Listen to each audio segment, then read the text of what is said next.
Hello, আসসালামু আলাইকুম everyone. কি অবস্থা সবাই? সবাই কেমন আছেন? সো আমি কোটি বছর পরে আবার ব্যাক করেছি আমার একটা গেট রেডির ভিডিও নিয়ে, বিকজ অফ আজকে আমি চলে যাচ্ছি বাইরে।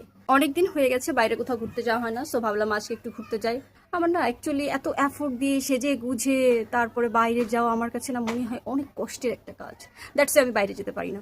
সো আজকে আমি পণ করেছি যে যেভাবেই হোক না কেন আমি সেজে গুজে একদম টিপটাপ হয়ে রেডি হয়ে বাইরে চলে যাব ঘুরতে। আর আজকে অনেক সুন্দর একটা প্লেসে যাব, সো আপনাদের সেটাও দেখাবো।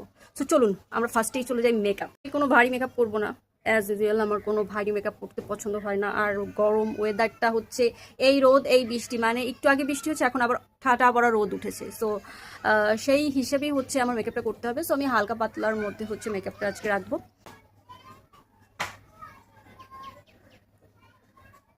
বাই দ্য ওয়ে, আপনারা কারা কারা আমার ভিডিও মিস করেছেন কমেন্টে বলে যাবেন, ঠিক আছে? সো এখন আমি আমার ফেভারিট ফাউন্ডেশনটা লাগিয়ে নিয়েছি।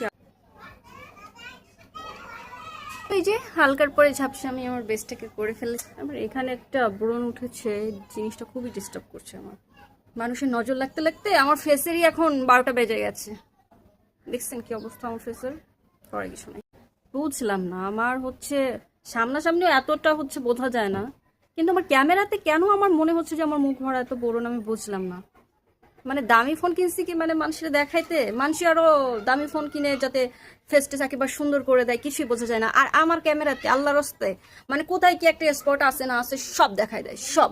আমরা একটু ফেস মেকআপ দিয়ে ফেসটাকে একটু সেট করে নিই।